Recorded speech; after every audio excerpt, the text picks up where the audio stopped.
Hey, what's up, everybody? This is the Dattie podcast, and today is July 15th, 2025. And I am here with John Tuglas from Creative Scalps down in Chelsea, Alabama. What's up, John? How you doing, man? Good to see you, Joey. Yeah, thanks for coming on. And we have been, I talked to you offline a lot. And I just wanted to say this from right from the start. You were one of the most underrated SMP artists in the country. You do phenomenal work, really, really, really good work. Thanks, Joey. And I know you're part of the Creative Scalps with Marc Allen, and Yeah, everybody loves Marc Allen. But I mean, your work is you're very, very good, very, very good. I'm thanks, a Joey. fan, and I'm not sure if you get the recognition or even if you give a shit I don't from really other give a shit. SMP artists, but I assure you, you are top tier, Thanks, man. man. I appreciate that. I'm a pretty self-critical artist. My dad was an artist, and so my dad would do paintings, and he'd cover them up, and I'm like, "What are you doing? That looks really good." And he's like, "Nope, it's got this problem or this problem or this problem." And I'm the same way when I'm doing my work. I'm like, "Oh man, I just wish I'd have done that or this," and I'm always super self-critical about it, and so I'm just that guy that it'll never be good enough ever. I know the feeling, and it's like, let me just get one more right here. Right.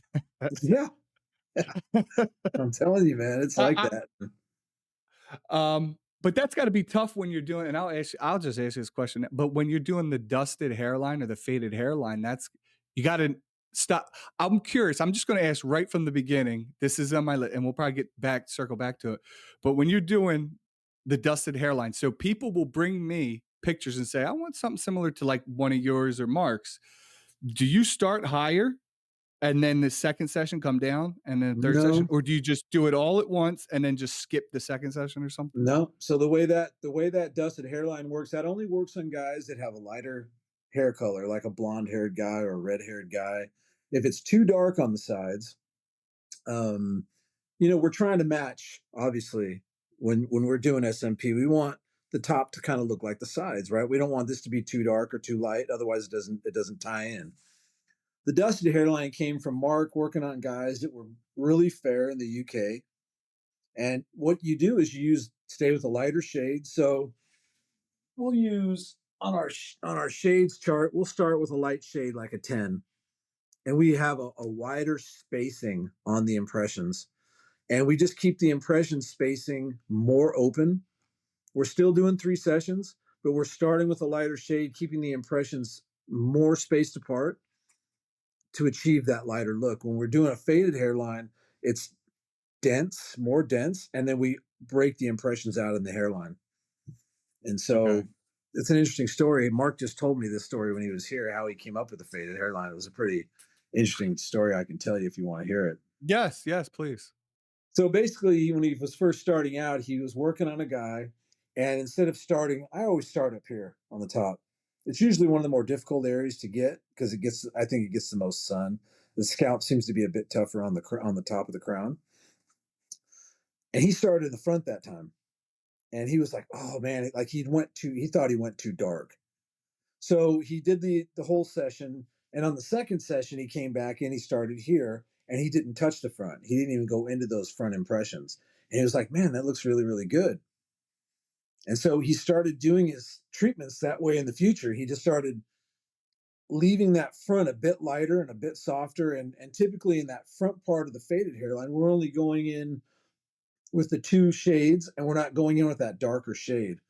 On that third session, with the being the darkest of the 3 shades we put in, we're only doing the odd one or two, impressions here that just to kind of tie it in, but we're not going, ham on that hairline on the third session at all. Okay. That makes sense to me, and I'm sure that should make sense to most of the SMP artists listening. Yeah, But when are you changing the needle size during this or same needle? same needle. Typically, I Same work needle. with an 8. Sometimes on a lighter client, like on a dusted hairline, I'll go down to a 6. But Really? You're using .20 on that? I'll use an '06, like a Bishop '06, like Yeah, yeah. yeah.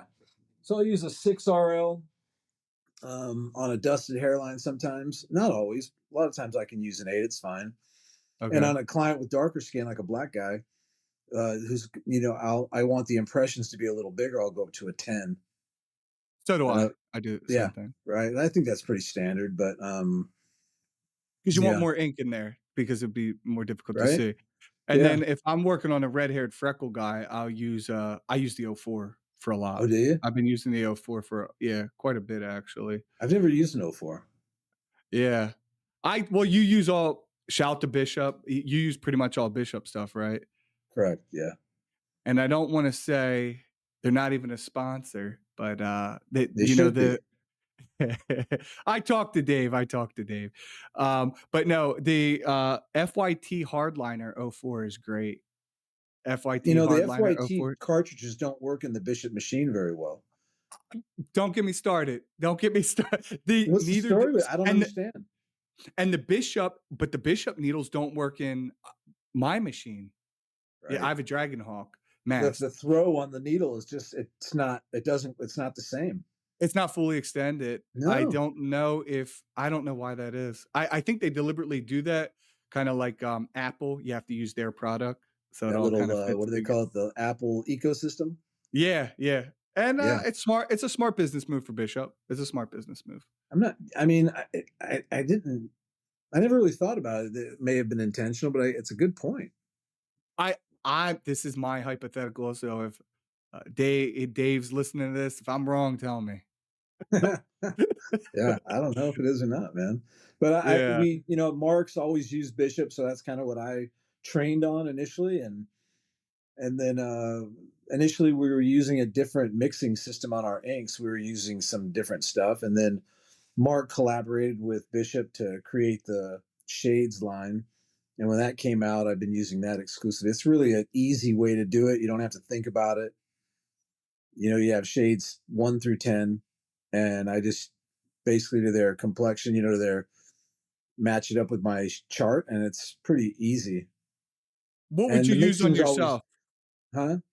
On the Bishop, inks. Sorry to Hmm. cut in there, but I was just curious because 'cause I'm just thinking, I didn't realize it was 10 different so you have Yeah, 10 so different bottles? there's 10 different colors. Okay. So anything from one for for a darker complected guy all the way to the lightest, fairest complexion you can find pretty much. And So would you be like a 5 would on your skin or my skin, would it be like a 5 or a 6? Is that what you would go with? well, for me, what Mark did when he did my SMP, he did a 765.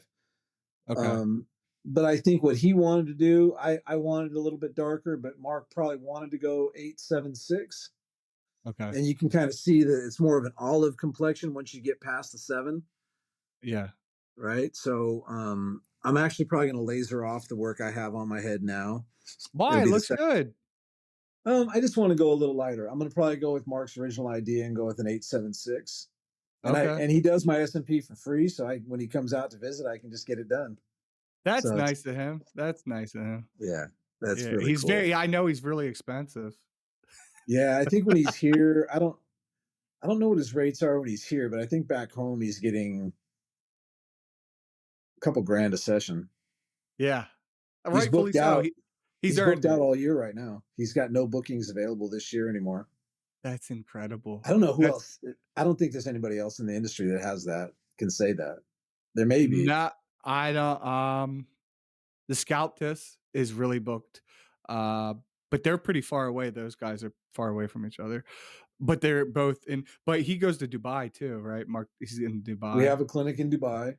We've Yeah. got this clinic here, and then we've got the clinic in the UK, which is the kind of the mother clinic, if you will. It's where it all started, where Mark started What it. city is that? He is in Crawley, which is like a Raleigh. suburb of Sussex. Okay, So it's south of London, okay. toward the coast. I've never been. I've never been over When there. you well, I'll get into that. So I wanna know more about John Douglas. So, where did you grow up? So originally, I grew up in the San Francisco Bay Area, and went to school out in the San Francisco Bay Area. Parents split up when I was 11. My dad got remarried, and the woman that he married had a big ranch, and so we split our time between the Bay Area and the ranch. until I got out of school, which I got out of high school early. I left and to work, and uh, and then my dad sold that house in I think 1984, and so I was full time up in the San Joaquin Valley, which is kind of, I don't know if you ever know where Fresno's at, Modesto, I Fresno. do. It's up, yeah, it's up in the San Joaquin Valley. Okay. So So yeah. when you're how when that this is happening, how old are you when this is going on? And are you spending like the summer in California and then the rest of the time in Alabama, or how'd that go? Oh, now? No, no, no. When you were a kid. When I was a kid, no, we didn't come to Alabama. I've only been here a couple of years. This was San Francisco Bay Area up to the San Joaquin Valley, all in California there. Okay, when you said you had a bunch of land, I thought you Oh, meant like here I do. the la Here I do. I've bought land since I've moved here. Yeah. Okay, okay. Right. Right. So my dad got remarried. My dad, like I told you, was an artist, and he went on a painting trip, and he met this lady there, and her parents were from Spain. I told you my father's parents were from Portugal, Uh-huh. and they met and they got married like within a month. Okay. They just clicked, and it was very similar cultures, and so everything just meshed together perfectly, and it was a great thing they had. You know, my mom and my dad were like oil and water. You know, they just the those two cultures are just as far apart as you can imagine. One is real touchy feely European, and one is Irish, and it's just a very different mindset that they have. You know, and so um, that really worked for my father. And so when we were splitting time, I was still going to school in the Bay Area, but when I dropped out of school, my dad's okay. You know, I'm going to sell the house and we're going to be up at the ranch full time.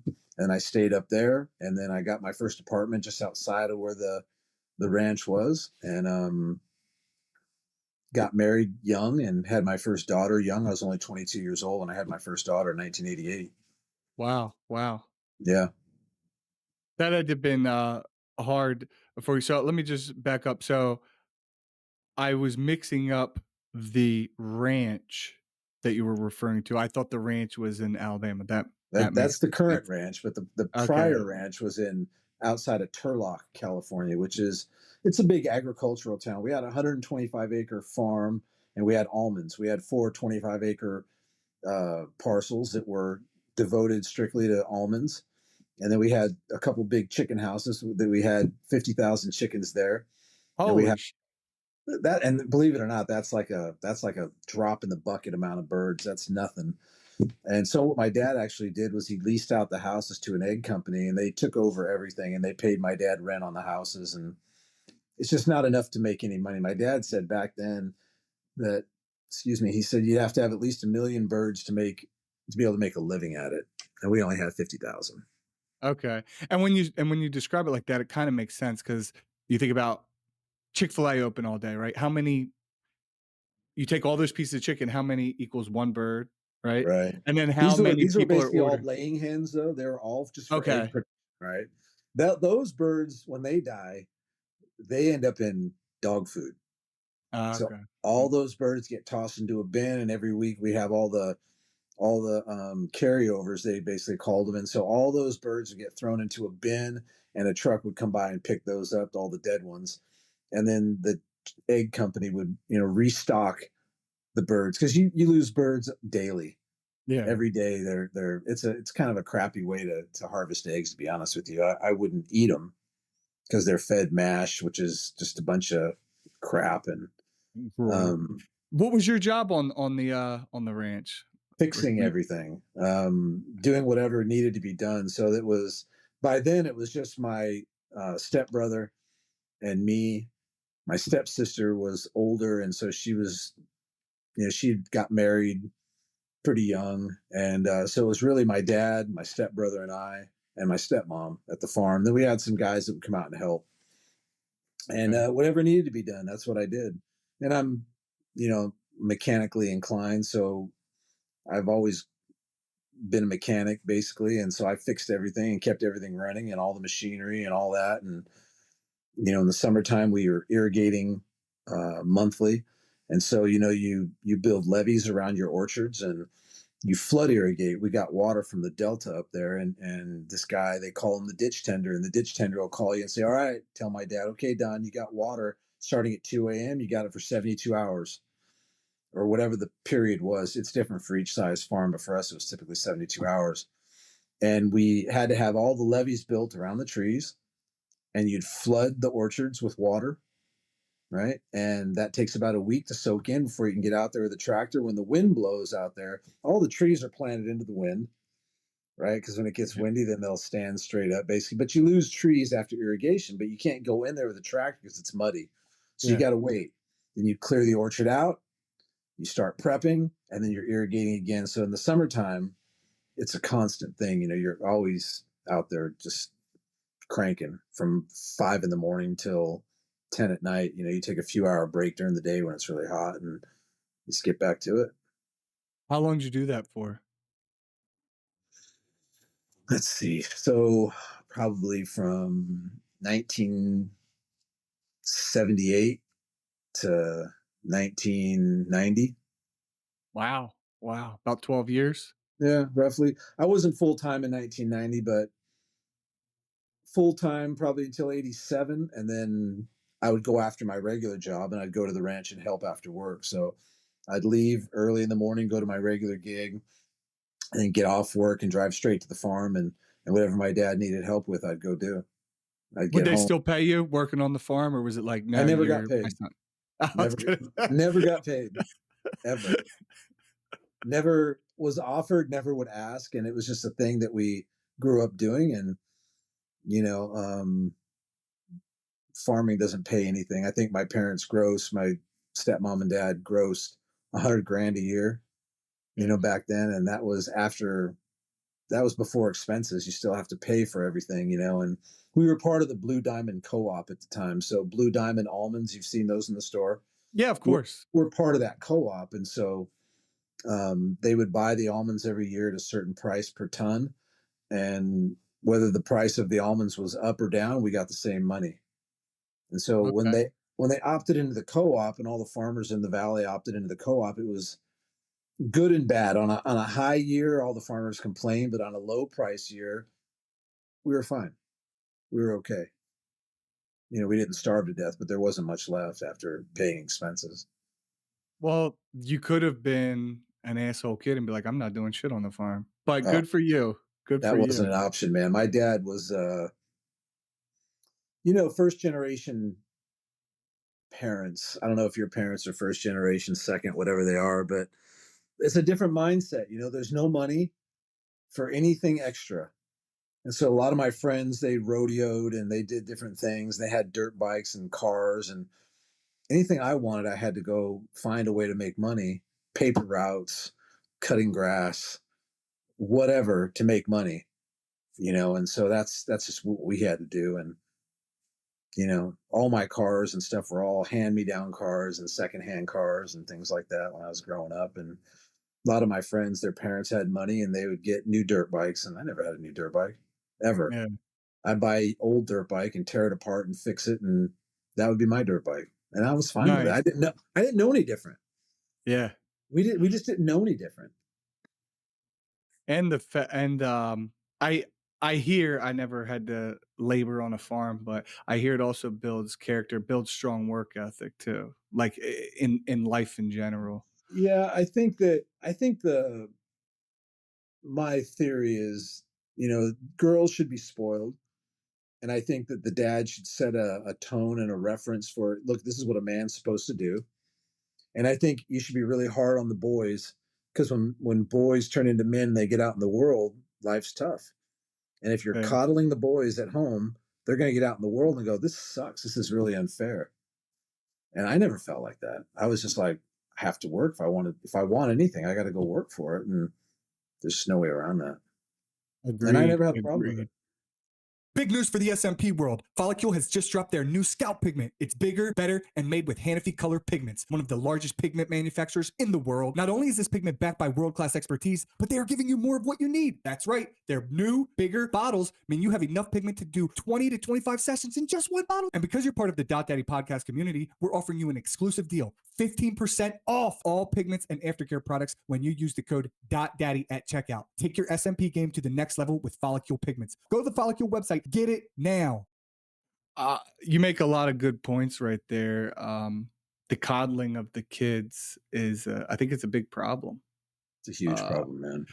because Um, once reality hits, yeah, once they're in the real world, unless their parents are gonna sit there and hold their hand, which some do, but the real world is hard. It's very hard, very and, difficult, especially for guys. In yeah, my opinion, this is just my opinion. It might not. It's an old fashioned, very traditional opinion, but I think girls are born with their value. I think boys are not. I think we have to earn our value, and we become valuable as we're able to protect and provide for our family. And I think girls are born with it. And I think that girls should be protected and nurtured by their parents, by their dad, And when the girl goes out to pick the guy, she's like, okay, well, I see how my dad treats my mother, and I see how my dad treats me. It's going to make a high standard for whoever wants to date that girl, you know? And the boy's looking at dad going, well, dad works all the time, and anything I want, I have to work for. And I think it makes a better woman out of your daughter, and I think it makes a better man out of your son if you can do it that way. That's just my opinion. yeah, no, no, I think a lot of people share that, and I agree. My fear with that philosophy is, and I think I'm subconsciously doing that with my own daughter, who's she'll be 2 in October. I definitely treat my son and daughter differently, but Yeah. I have this fear about, I just don't wanna raise a spoiled brat, you know what I mean? And Uh, it's a ongoing fear of mine. yeah, I So if don't I think it's. overdo it with the girl, I mean, is she gonna be one of those, you know, hard to deal with women when they're older? Yeah, I think, in my mind, I'm always, when I think of daughters, I think you're raising a wife and a mother to be, Yeah. right? And with my son, I'm raising a provider and a protector to be. And I want my daughter not I don't want my daughter to have to go out and go into the world and work and do all that stuff. I want her to get married to a man who can look out for her, protect her, provide for her. And I don't want her to have to share that financial obligation unless that's something they agree on, which I don't agree with, but that's not my call. But I want to let her know that, hey, daddy's providing this life for you. And I think your husband should provide this life for you. And I think it's a very traditional approach. It's not real popular anymore, but I think it does have some validity to it. No, I agree. I don't think that it's unpopular. I think it's just, harder to do now because shit's expensive, right?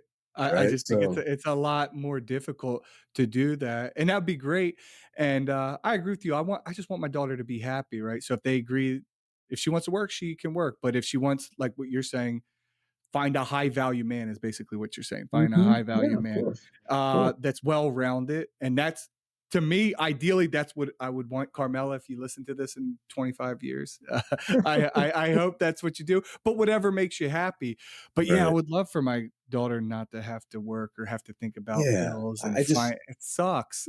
I mean, sometimes they have to do what they have to do. Like, Yeah. it's part of it. But I would really like for my daughter to be able to nurture the kids at home, take care of the home, have everything in the home arranged so the husband can go out and do what he has to do. And he comes home to a really warm, nice home with the kids. And that's like an ideal situation for a man to go out in the world and work and come home, and your wife, is nice. She looks good. She's taking care of the house. The children are well looked after. Everything's well balanced. And I can go out knowing that my kids and my wife are good. If I have to work 20 hours a day, fine. That's fine. Because I know that my wife's got this, and she can handle it. And I don't want her to have to ever worry about money. I don't want her to ever have to think about. I want her to feel secure in what I'm providing. If that means I have to live in a little smaller house and maybe drive an older car, then I'd rather do it that than have the big house and the brand new car and all the fancy gear and all the stuff that I like.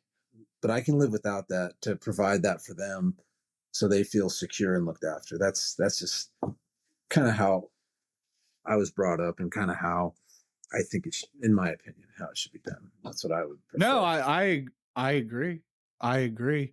Um, that's how my father-in-law, treated my wife's, mom. You know, he worked. They coulda got a bigger house, but so she didn't have to work. They stayed in the smaller home. But then uh, my mother-in-law didn't have to work. She took care of the kids, and I'm fortunate in a way where I kind of what you're describing. I kind of have that right now. I'll go home. I know my wife's got the kids. I know when I Great. get home that the food will be cooked. Isn't that great? Whether or not it's still hot, not a big deal. But it depends on what time I get home. But it Right. will be there, and I know my But kids are safe. They're good. She's there's got nothing everything better under than that. I control. mean, that's really that you've hit a home run when you're doing that. When you have that at home, no matter how bad my day goes, how hard it is, how tired I am by Friday or whatever, I know that I can go home and my little girl's going to be happy to see me, my son's going to be happy to see me, my wife's going to be happy to see me, and we're good. There's nothing You're better than that. you're It right, and it I trumps all go the ahead. stuff. I try to when you're a business owner, our minds are always racing, right? So when you get home, you try to turn it off, but it doesn't always happen. But something that kind of turns it off for me, my daughter and my kid, whenever I get home, at the garage door's going up, they hear the garage door, they're like, "Oh shit, daddy's home." So I'll sit in my car sometimes just so I could see them come out and yell, "Daddy!" Running down the drive. I love that. It's like my favorite thing in the world, and I know it's not going to happen forever. It doesn't last. It doesn't last. Nah, I mean, and my kids are 30. Gosh, I'm bad with this, but 34 for my younger daughter, 36 for my older daughter, 27 for my youngest, the youngest one we have, my boy. And, it just seems like a lifetime ago, right? I've got three grandchildren right now, another one on the way. good for And you. yeah, and I think that time that you have right now with them, Joey, is just, there's nothing better than that. And just do all you can to preserve and protect that, because that's a beautiful space and time that if you do that right, it pays dividends down the road, for the rest of your life, man. I'm trying. I really do try to, I guess, sit in the moment and think, I know this isn't going to be, this isn't, because eventually they're going to have friends, and dad's not going to be cool anymore. I I'm think not going to kids be, spend the first part of their life coming to us looking for our attention. I think we spend the rest of our lives trying to get their attention as they get older and they get their friends and they move on, and they're building themselves and their life, right? So that little time where they're running out and they can't wait to see you and you're the hero, and it's nothing better than that, man. I would it give really anything. isn't. I would give anything to have my kids little again and just hear that laughter in the house and even the fight, all of it. I would give anything to be able to go back and have that again. Because when you get older like me, and it's I kind of got lost being a parent. Where I didn't really look after myself like a lot of people will. I really was just into the kids and what the kids were doing in my family at that point. I really looked after them, and I kind of lost myself in that. And I'm still trying to figure that part out. When you're older and you don't have the kids, you're kind of looking around going, gosh, I felt really driven when I had my children. Like I could work 20 hours a day and I still couldn't wait to get home to see the kids. But now as you get older, you kind of go, well, do I really need to work this much? Do I really need to do this much? What am I doing all this for? I should be doing more things that I enjoy doing. So Makes sense. Thank you for saying that, because it just helps reinforce it with me that I need to prioritize the current years that I have with them. best And, time in the and world. It's the best time of your life. And you'll never look back on this and go, "Ah, that sucked." These kids, you're going to look back on it. You're going to be like, man, I really miss opening that garage door. And when you open that garage door and they're gone, and they're married or in school or whatever, you're going to be like, man, I'd give anything to see them running out the garage again. you're That's right. that's how I feel anyway, and No, no, no, no, you're 100% right. And yeah, and that's why I try to also I have all these videos on my phone, so I even watch them now. I watch the videos of them running up to me. So I have a few of those, and my wife, I said, Brittany, my wife's name is Brittany. I said, can you take video of this happening, so that way I can look at it when I'm older, of Yeah. this actually occurring. Um, It's like yeah, yeah. my ideal family is like that.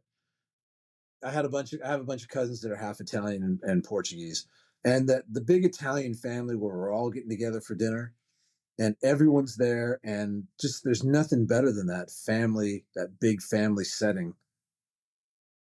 No matter what kind of other stuff goes on in the family, and there's always something going on there, but there's nothing There's better always than that. fighting, right? Something going on. There's Yeah, always yeah, some kind of problem, right? But yeah. there's nothing better than that. Having everybody get together for Sunday dinners. I miss all that stuff. Growing up, we had that, and I miss all that. Yeah, yeah. I'm trying Yeah. I'm trying to build it. I'd like to have more. I only have 2 kids, so you said you have, I guess, a total of 3 kids? Between my wife and I, we have five. 5 Yeah. kids. So she Okay, had two boys when we met, and I had my three. okay. Kind of a Brady Bunch thing, everyone, modern family, everybody's got a different name. Eh, oh, well. So, It's all right. you don't have to go into too much detail if you don't want to, John. So you were with, your first wife, and then was this all in California? Yeah. Yep. Okay. And then you met your second wife, and then you guys all kinda moved in with the kids? Yeah. So we lived in California. We were raising the kids. And when my son was in high school, he went on to go play professional baseball for the Angels. Shut And up! so, Your son yeah, played professional baseball? Is yeah. he still doing it right now? Now he's not in ball anymore. He got hurt and had um, a couple injuries, and so he ended up getting released. But his senior year, I moved to Arizona. I had an anchor client with my other company that was in Arizona, and so I was going to build an operation there. I had an opportunity to take him to Arizona and go to a school out there that was a great school for baseball. And I kind of wanted him to get away from his group of friends that he had in California so he could be really hyper focused on ball. So he Okay. did that. He had a great year, and he got drafted by the Angels out of high school. And we stayed in Arizona. My wife and John and I stayed in Arizona, and and then and my youngest daughter was there with my granddaughter, and then eventually my little grandson. Daughter, grandkids moved to Texas. Her husband's from Texas. Not from the, he was actually from California, but his family all had relocated to West Texas. So they wanted to move back. So they moved back to West Texas. John kind of had moved on with his life, with baseball and other stuff. And so we kind of looked around, and uh, her younger boy got an opportunity to coach here in Alabama. He was a head football coach in Palm Desert, California, and he did really well there. And they recruited him to come coach here. Came out to visit. I really liked it. It's green and beautiful, and found a piece of property that we wanted, and sold the house in Arizona that we bought, and came out here, and that's how we got here. And Wow, okay. yeah, it's pretty good. How many years did you do in Arizona? See, I got in Arizona. I got there in 2000 and late 2014, and Okay. left there in 2020, early 2024. Early 2020. What, So okay, all last year and all this year I've been here. So okay. hmm Now, I'm sure I but got the Creative date. Creative Scalps, where was it before? Because your business is older than 2 years, Yeah, right? yeah, yeah. No, I had a studio in Arizona. That's where I first got started. I got started there in 2020, late Okay, 2020, early 2021. okay, okay. Yeah, Wow. So you're semi new to the Alabama area. yeah, yeah.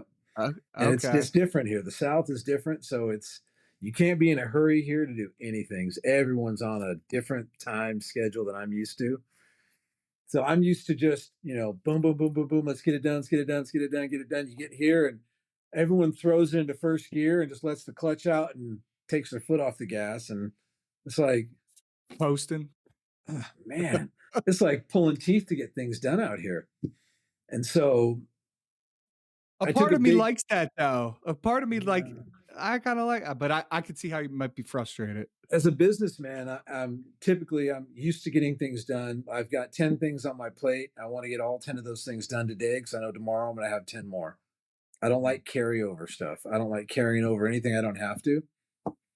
Got here, I had learned I had to, it doesn't work that way here. No one works like that here.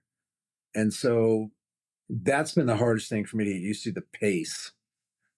The pace of business here is just, it's kind of like da dun da dun da dun da dun da dun da dun. It's like everyone moves slow, everyone drives slow, everyone talks slow, and and I like that to a degree. But when I'm trying to do business, it's a little frustrating. I could see that. I could see that. I'm used to a faster paced environment. Growing up where I grew up, and then Arizona was pretty fast paced. It's a lot like California. And when I closed my studio there, I took a massive hit. I had my Google business page. I only had like 40 some odd reviews on my Google business page. They would not allow me to take any of my reviews on my Google business page here. I had to start What? telling you. They would not allow me to take any of that and move it here. And I had to start from scratch when I moved here. Literally So start from scratch. so it was like as if you just brand new. But I Nothing knew yet. I knew all the things, but I knew everything I had to do, right? So it was fine. I was just like, it's a hit. I'll take the hit. I reached out to a bunch of my clients and I got them to leave new reviews, that had already left me good reviews. And so it worked out fine. I mean, it is what it is, Joey. Yeah. Hey, I mean, it seems like you're still busy, I'm right? You're busy. still It's, s s if I was smart, I probably would have moved to a busier place, for SMP. Honestly, if I had it to do over again, I probably would have moved to Florida somewhere or down by the beach you in don't wanna go in Florida right now for SMP. It's, I hear it's rough out there. really? It's a lot there's too many artists. There's too many artists. It's very Yeah, competitive. Even Matt, I talked Matt Aiello owns Scalp USA. He just opened one in, where's Miami, that? right? Right outside of Miami. What the hell is that? I'm having a brain fart. Is And it Matt's Boca the guy, Raton? I man. think I he's in mean, Boca. I mean, they even have. I mean, his clinic is now Mike's running that, Mikey. Uh, but they're even having competition. Which usually, I mean, Scout Micro USA is big. Everybody knows them. Um, yeah, those guys hit it, home runs, man. I mean, as a company, they're really difficult. I mean, I think I think they're running at any given time 30 plus ads on Instagram at any given time. Shout out to Keith. He's a beast. Keith is the corporate. Keith is the man behind all that. They He are is one jack. dominant in that space, and there's no getting close to those guys for sure. Yeah, yeah. But no, I think Alabama. I think it was smart that you went to. Now, did you pick Alabama? Did you say, "Look, I want this piece of property, so I can just find somewhere close to here to open the shop"? Is that kind of how you did it, or Yeah, we came out, and Shane, who's the coach here at Oak Mountain High School, when we came out here, we found the property that we wanted, and then I looked around for a good location for the studio, and I found this spot, and it's a nice location. I like it. I'm ready to move. I'm ready for more space. It's about 1,200 square feet. I'm ready for something bigger, to be honest with you. So when this lease is up, I'm probably going to look for a better, bigger space, I more of an mean, the open. space you have is really nice. I looked at it. I watched the tour. My space is about 1,200 square feet, maybe a little bigger, but the difference is I have a basement, so storage, and I'm gonna Yeah, get it finished, that's because, nice. yeah, it makes a difference when you can put shit somewhere. Right. Yeah. And this space was kind of designed as an office, so it's cool. It works. Um, I but like it. I'm I love ready. the wood. I love your wood look. I really do. It's cool. Yeah. This is all just distressed fence board that they plane and refinish. And guy that I know used to be a friend of mine.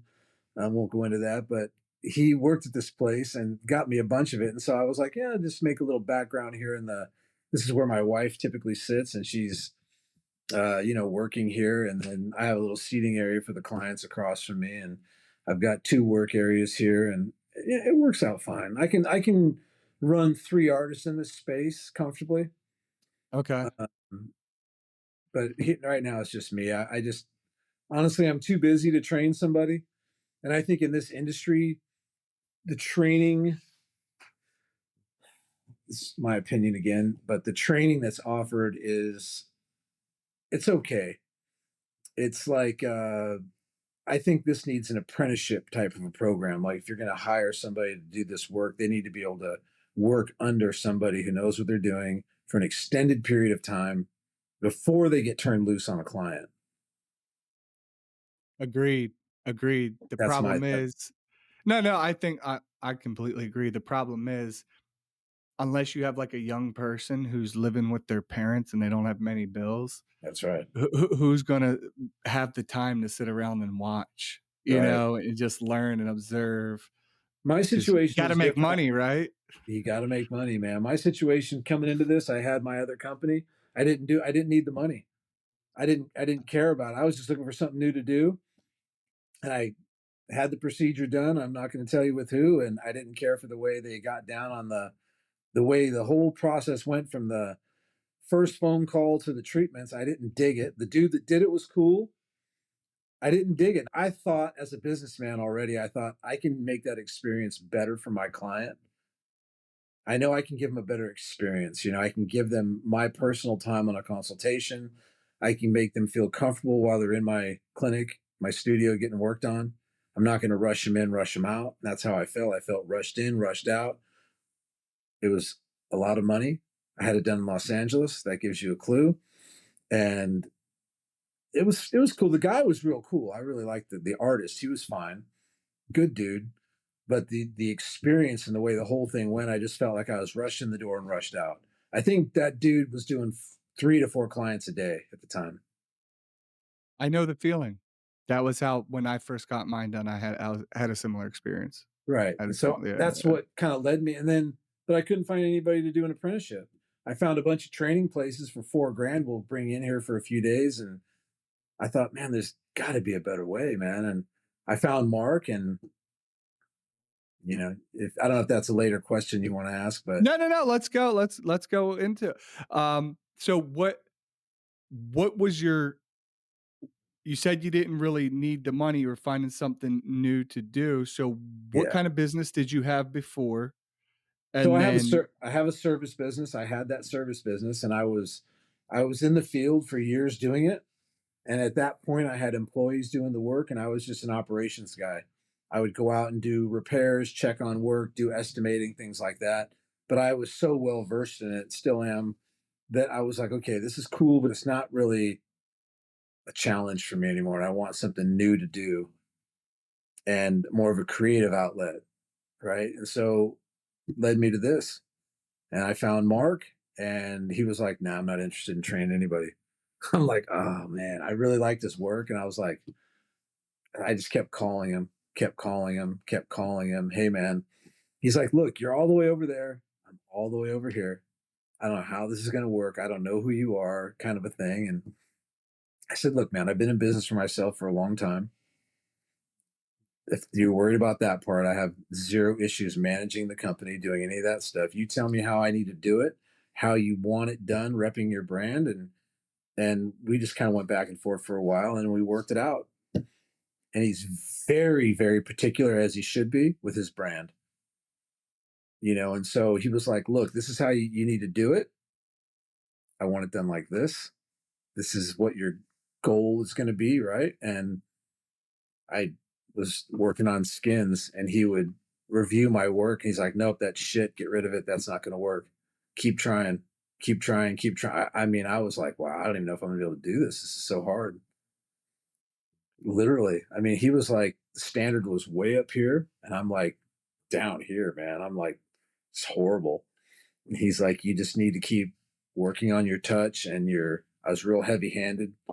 He's like, "You just need to lighten up and be smooth and keep trying." And then I got to a point where he's like, "Okay, I think you're ready. We're going to get some models in and start working on people." And he was here and he would oversee it, and it just worked out. And he's been great the whole time. He's just a great, super laid back. He's all about his family and his business.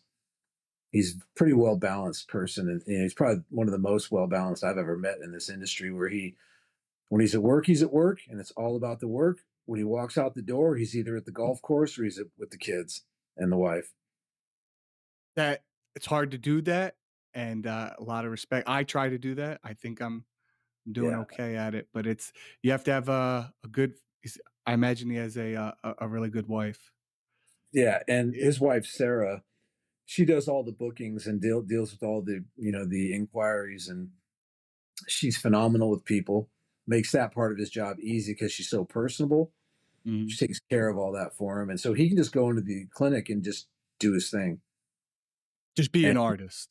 he can just and he's so patient and smooth with his work.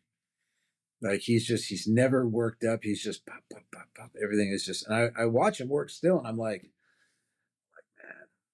like when you watch him work, I just think to myself, God, I suck, man. I mean, still to this day, I look at him work, and I'm like, I don't even know how he does what he does. He can take the most difficult scalp, and he just makes it look so good. And it's like, In my opinion, there's there's no best SMP artist, but Mark is top 5 best in the world, yeah, in my yeah, opinion. yeah, Top 5 in the world. yeah. I've He's yet a to see somebody's work up close and over time that looks that good, but I'm sure there's other guys that are really, really good. But in my opinion, and I'm biased obviously because he's my mentor, but I think that God, just it like gives me really something to reach for. Where yeah, I'm just trying to get better on each client and just do the best I can, and everybody will make mistakes, or everybody will you get it's like kind of he kind of equates SMP to golf. Like you're gonna have a great day, and then the next day you go out and golf. You're not it's not so easy, right? And so it's kinda true. It's kinda true.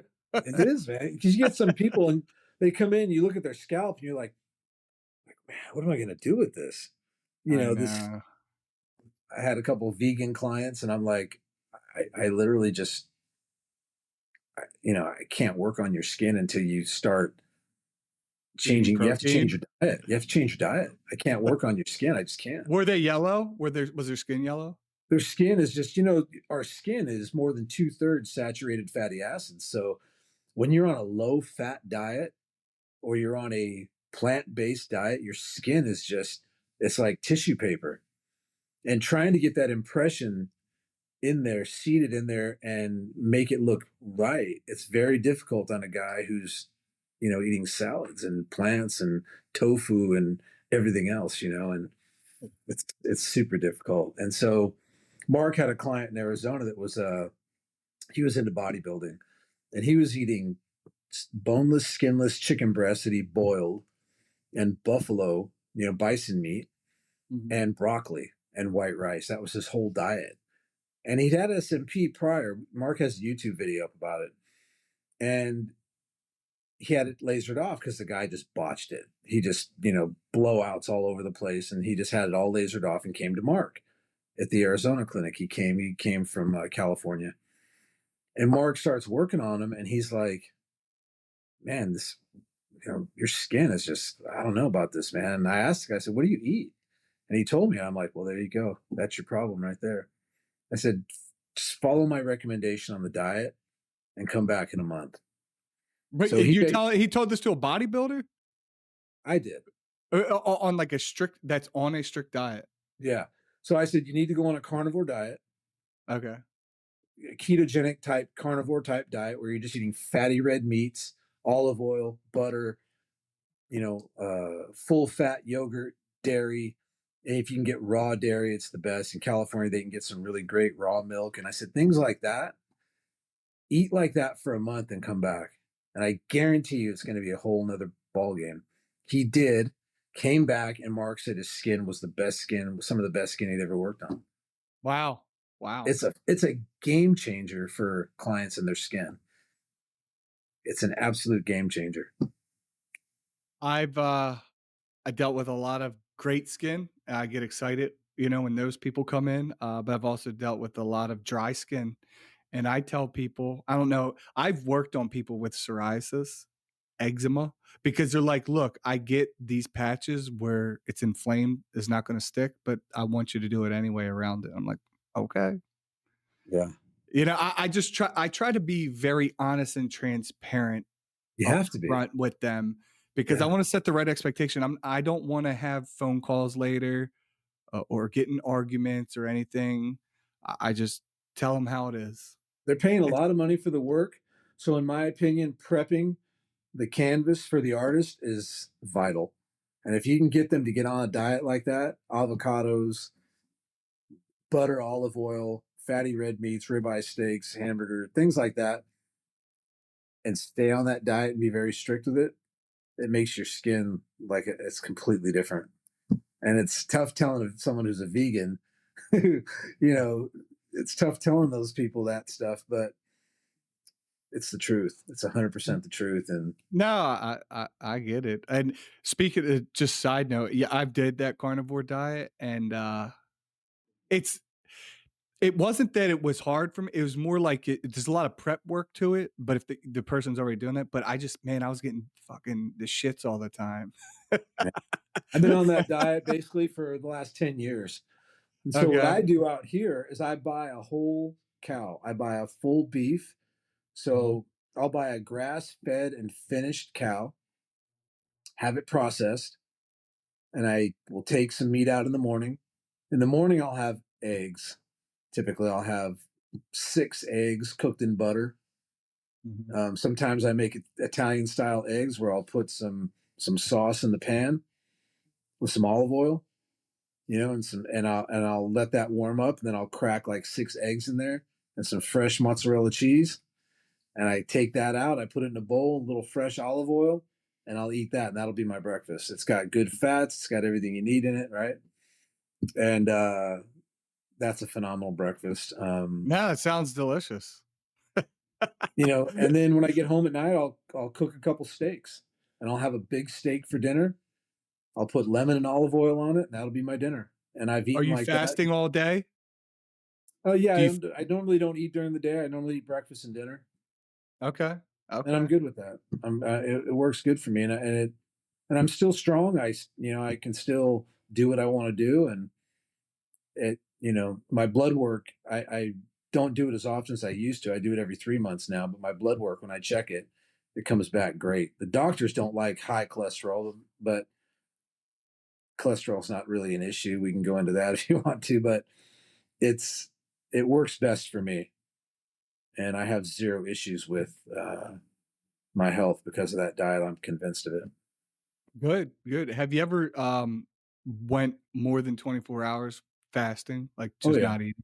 oh yeah, And then yeah, you reach this point called autophagy, where you basically your body starts to eat all the bad stuff inside of it. yeah, I did yeah. it I did 47 hours in October, and I feel like I was making progress. They say you should do it every, like, 3 to 4 months. Um, A long fast, yeah. yeah, yeah. Just to kinda You know, reset yourself. yeah, yeah. I've heard it's a really great idea. I think the longest I've gone is 48 hours.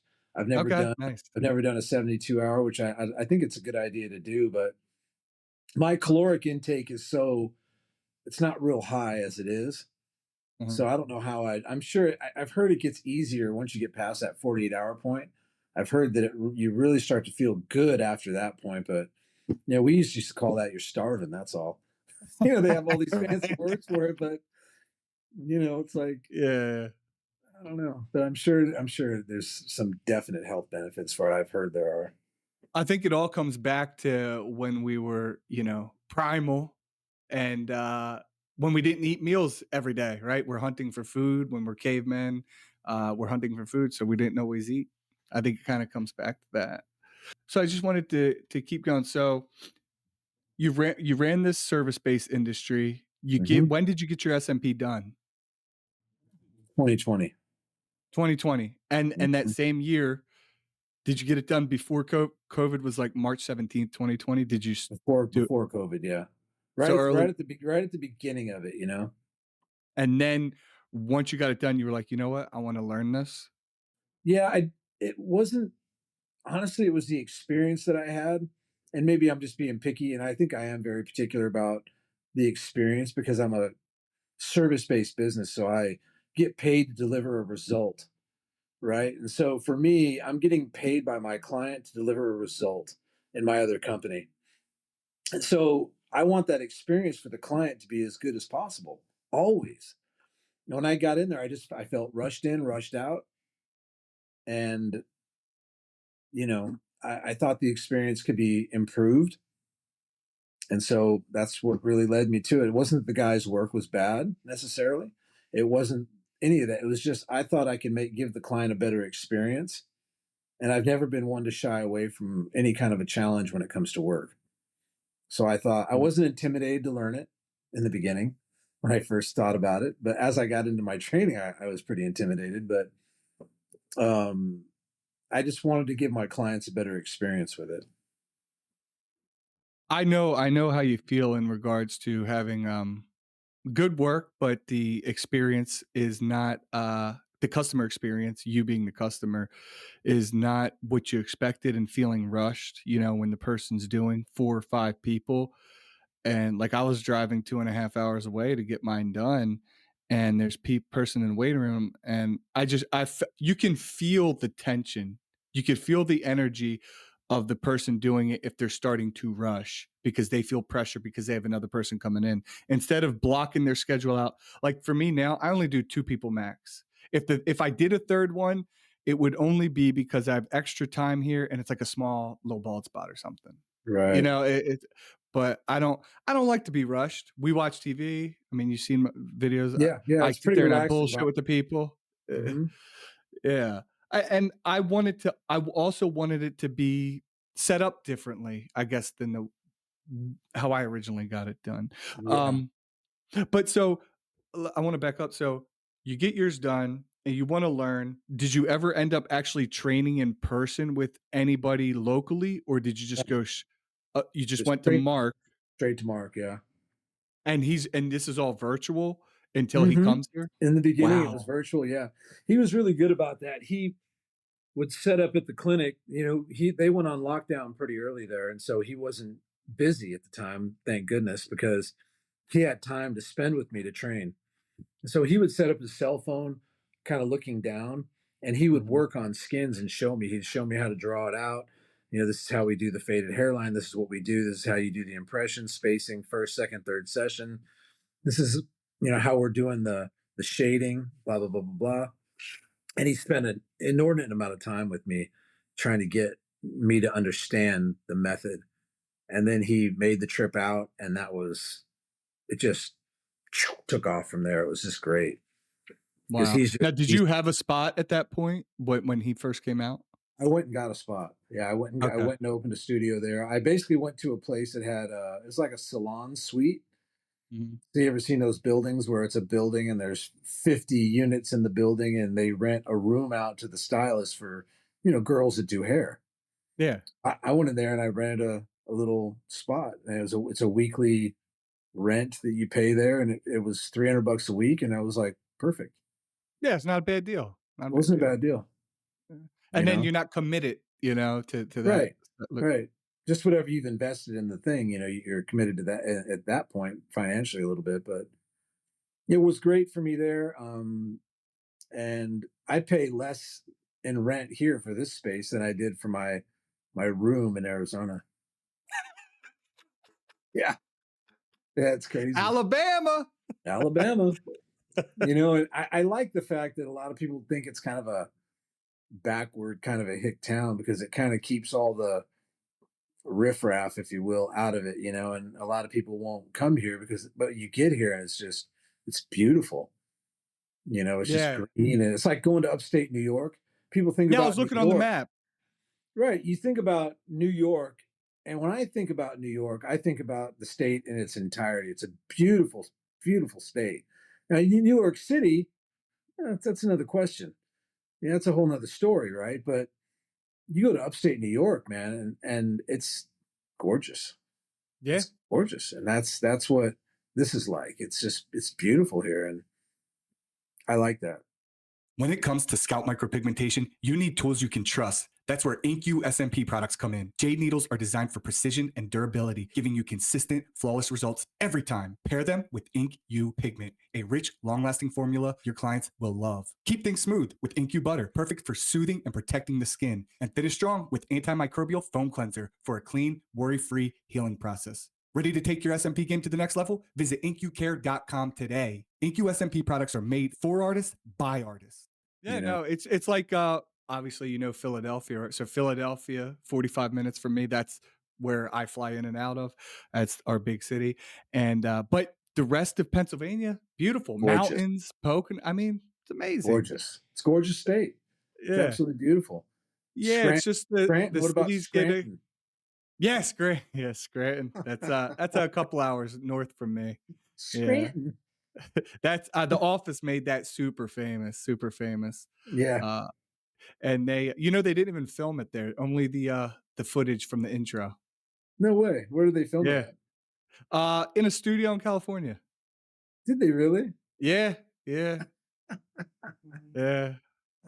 But they would come back, they would take trips, and they would come back and kinda, do scenes here and there, but predominantly, it was all filmed in California, yep. Yeah. Let's keep going. So you, so you're getting trained by Mark. Eventually, you had to have pitched the idea, "I wanna open a Creative Scalps," or something like that. How did that happen? Yeah, And then that was the original conversation. So I originally went to him. He sent a contract over with a licensing agreement. I bought in. We have our agreement and our financial part of the agreement in place. I made an investment, and in that investment, basically he trained me. And the relationship has been really, really good, and he's like family to me. So it's just been great. I'm real big on doing what I say I'm going to do. If I say I'm going to do it, I'm going to do it.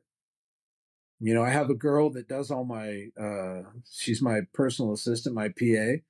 She keeps track of all the inquiries, all the money. I don't have to deal with that. Mark gets sent over every month how many inquiries, how many bookings, blah blah blah blah blah.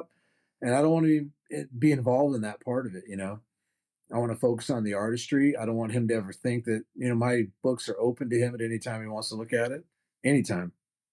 And, it's just that transparency between us is just, it's great. no, that's key. That's key because a lot of people that was gonna be one of my questions.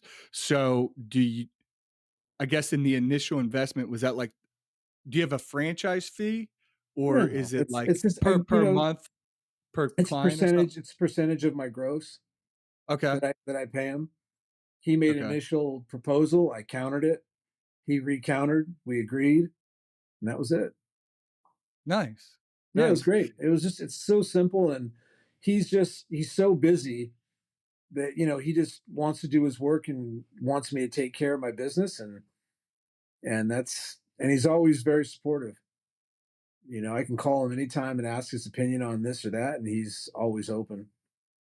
What about the marketing? Who does, is your marketing separate from his marketing? Yes. You're in 2 different countries, obviously. Yeah. So that was a big challenge.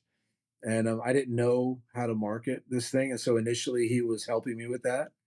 And Mhm. so once I learned what to do, and it's relatively simple for marketing in this, isn't it? Right? You have your Google ads, you have Instagram ads, you have. If you got some money, it's easy. Yeah, I mean, I don't You invest a know what ton I of money in mean? marketing. I have my little Google ads that I run, and Okay. I don't. They're fine. I Yeah. think that I think like Gary Vee says, I think you just have to be a lot more patient than people realize you have to be. Yeah. It's a long game, and you have to be patient, and live small, and be patient with the process, and just do your best. And so I just been recently just kind of diving back into Gary Vee, and the way he does things, what he recommends for marketing, because I think he's brilliant with it. Oh, he is, he's a beast. Yeah, and so I think that you just got to be patient, and you know keep putting out the content, in terms of showing your work. And I need to do more YouTube stuff. I think the YouTube thing, like you've done, I think that's phenomenal, brilliant. I think it's actually really, really smart that you did that, and hats off to you for that. And Okay. a lot of the people that find Mark find him on YouTube. That's how I watched a lot of Mark's fucking Did videos. you? I was like, "Free training?" Yeah. He's I and mean, you can learn a lot just if you know what to listen for. Like, if you're an experienced artist, you know what what you need, right? So when you watch his videos or you watch his technique, you can pick up on it. At least I can. yeah. So that's how I do it. Yeah, he put a master class together that he worked on for quite a while, and it's phenomenal. It just goes through all the stuff you need to know, and that was part of when I bought in. That was part of what I got with it was that master class that I can, it's virtual. I can get on and look at anytime I wanted to in the beginning, and I can still look at it if I want. There's honestly, this is one of those things I don't think you ever perfect. It's like an ongoing learning experience. Every client that's difficult, you learn something new. Yeah, I agree. And the industry isn't that old, right? I think the oldest procedure on someone's head might be 15 years old. John Jarreau, someone he did, or Paul, um, maybe 16 years old. We'll say, let's be 15, 16 years old. Yeah. So we're just learning. There's no 30-year studies on SMP. No. There's uh, my what the never ending question is, if I never got a touch up, if you never got a touch up, what would really, really happen? And the answer, what I think would happen is it would slowly fade to a gray shadow. You will see some impressions, but I don't think they'd all be there. Yeah, I But agree. I don't, we won't know for Ideally, that's 15 what more you years. want. You just want it to lighten off over time, right? And Yeah. they come back in a few years for a top up, and like what we do on our top ups, we go back in with the lightest of the three shades and just freshen it up. That's typically what we do. And that's smart. And I think that's the smartest way to do it. But people were not doing that for years. But going Mm. lighter on the touch up is actually smarter because then it doesn't oversaturate it. Right.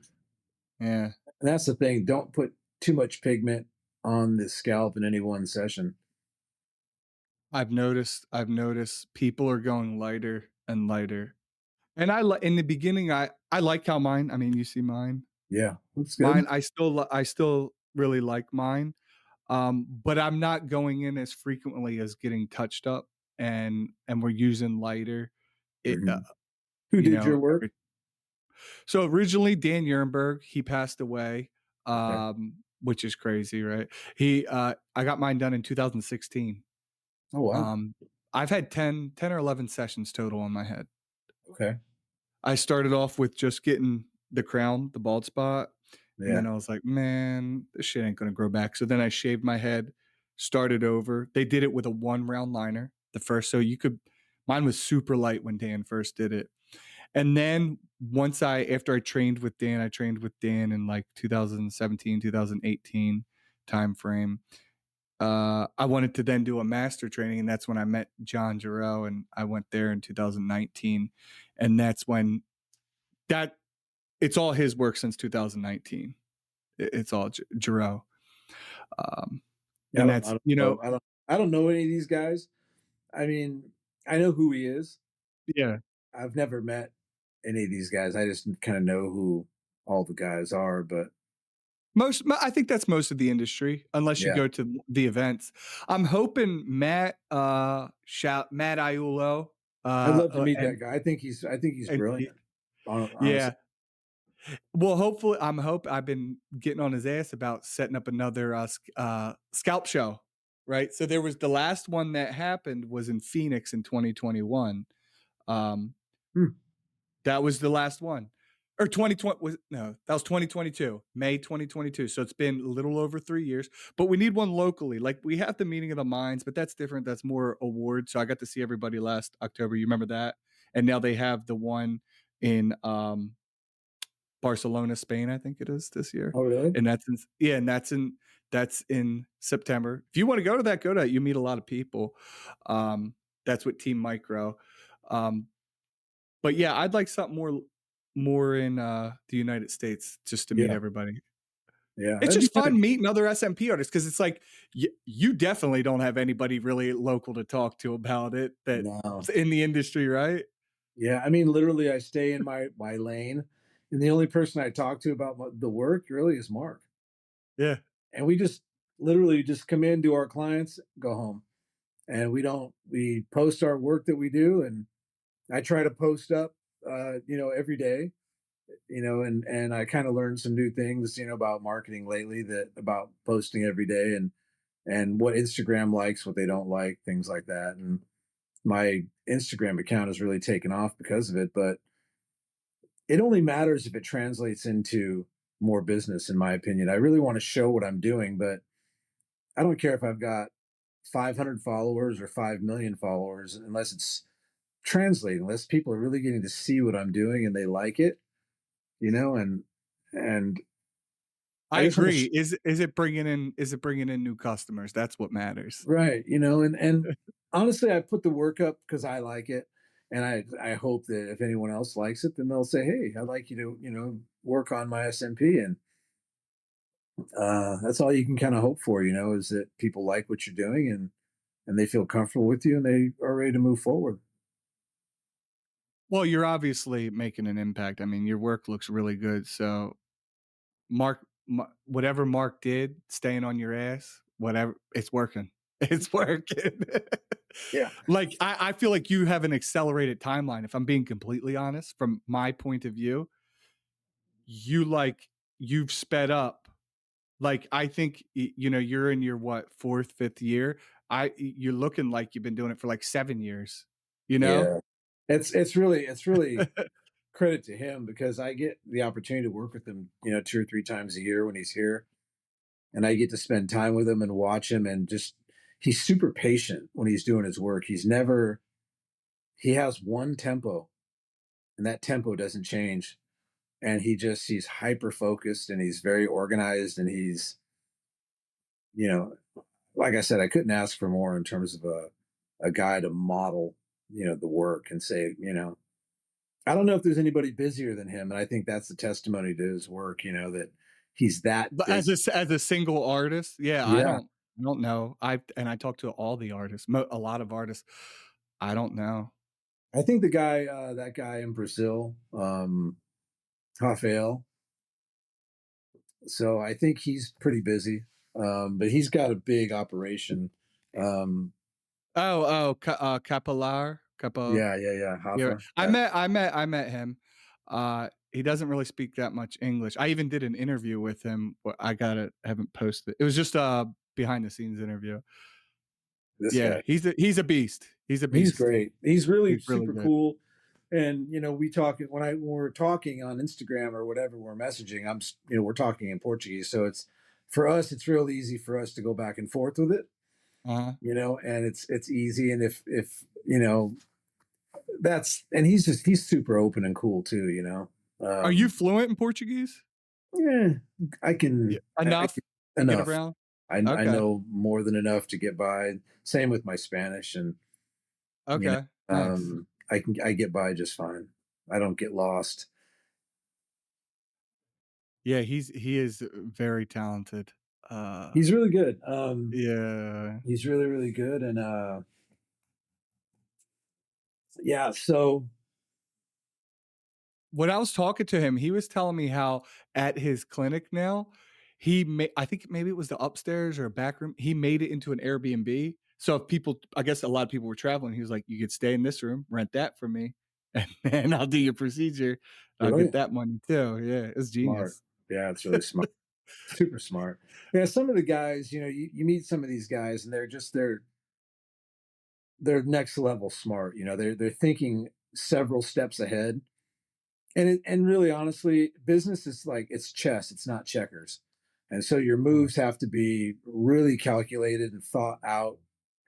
And you see some guys, you're going, gosh, I wish I'd have thought of that. Like that. That's a great idea. Yeah, yeah, it's You know, genius, right? if you're in a position to do that, that's a phenomenal idea. Yeah. Um, and I wanna circle back to actually doing the procedure, and I know we talked about that, but just to so you always do 3 sessions? Yeah, typically. Typically. Okay. And how Uh, much time in between each session?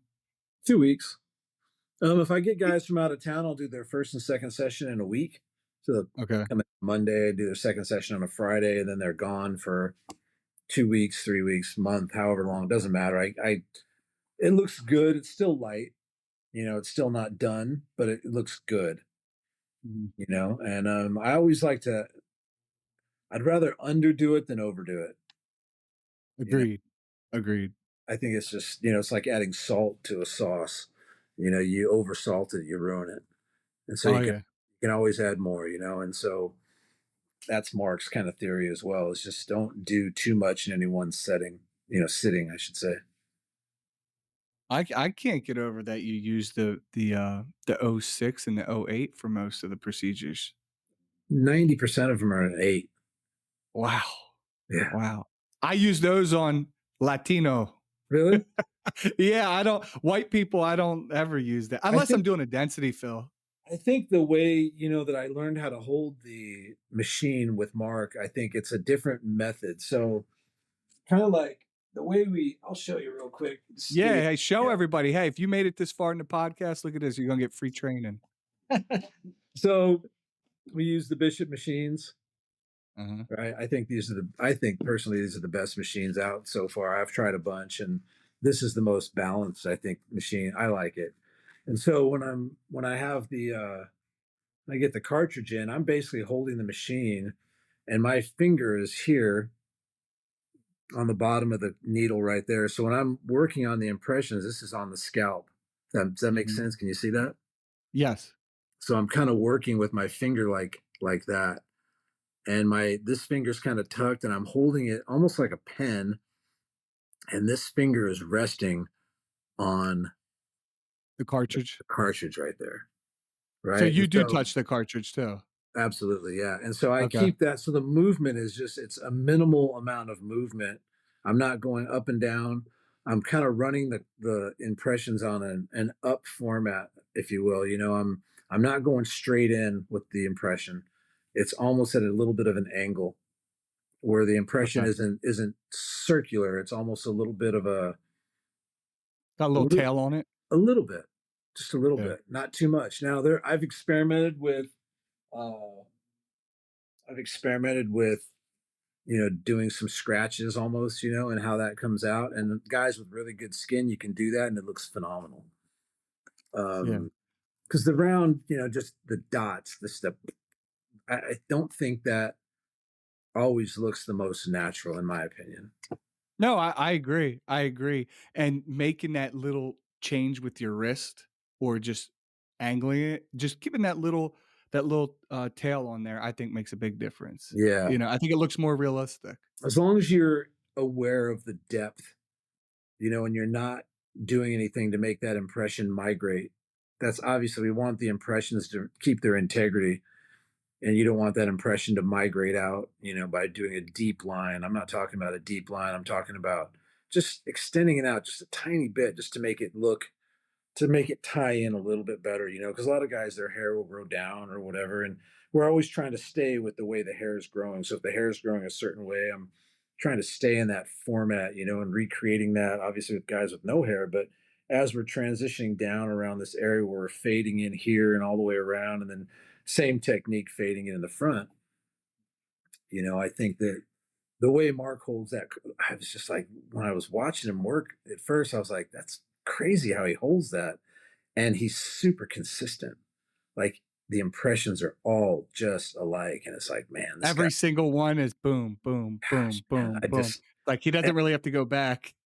no, man. And he'll start an area, and then he'll go back over that area. He'll leave the impressions a little more scattered. Then he'll come back through and just, okay, it never adds too much. It's just like the right amount. And I'm like, when he was here this last time, I'm watching him work on guys. I'm like, God dang, man.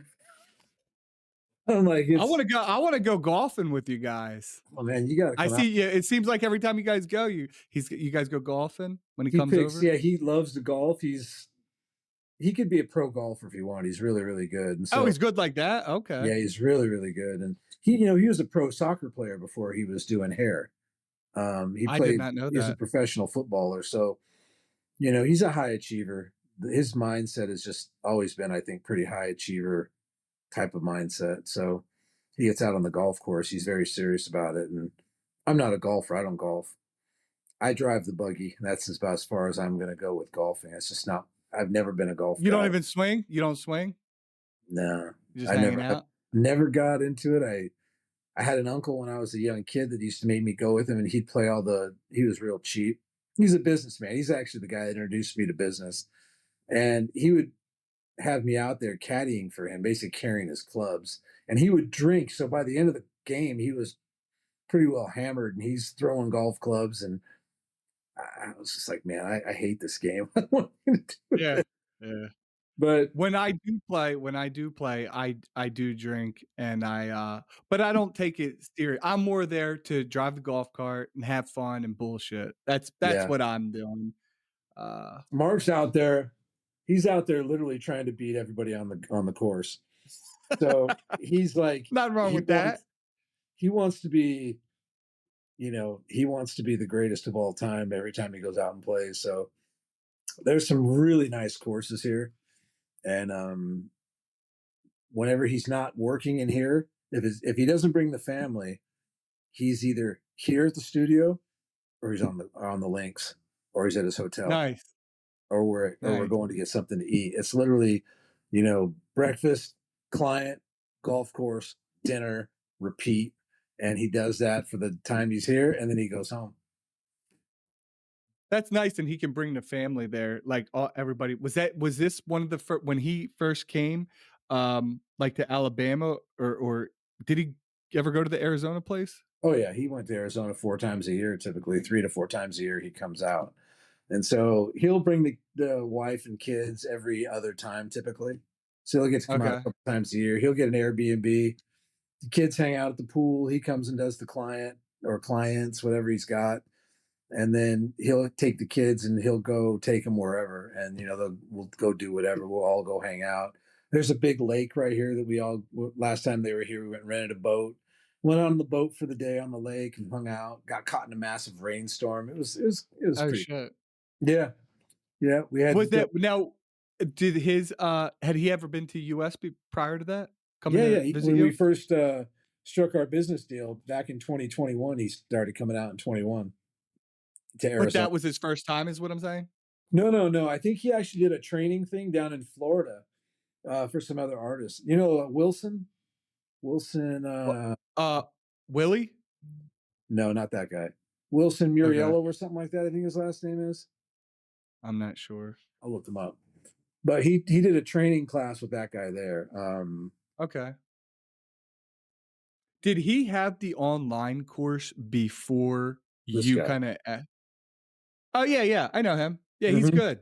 He's Yeah, he good. is.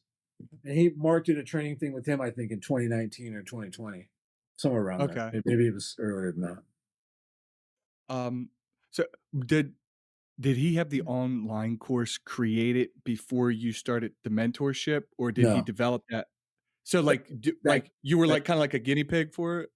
no. I mean, he wanted to put a master class together. A lot of people wanted to do training. He doesn't like doing training. He doesn't want to do any training. Yeah, Again, he just wants to go do his clients and go home. And he's so booked, he doesn't need the money. It's a nice thing for him. He doesn't need the money because he's so booked out. And yeah, so a lot of guys do it. Mark always says those who can't do teach, yeah. and that's It's, what he says. And so I don't yeah. know. He just I'd like to do a training thing here and get some people in here and have Mark here and kind of do a master class here. But he's just like, yeah, yeah, maybe. Eh. The thing about, he, he's got such a demand, you know, It, that he doesn't have, like you said, he doesn't need the money, he I doesn't think he need does to. between I think he does 30 to 50 bookings a month. What the fuck? God damn. I mean, He's he is hammered. He's already good for booking it. him. He's booking it in next year. And if you ask him how do you do it, he goes, I don't know. He's flat out says, I don't know. I have He no idea. was in I know he's got the Dubai. I messaged him when I first saw he was opening that Dubai thing. I was like, "Don't do anything stupid."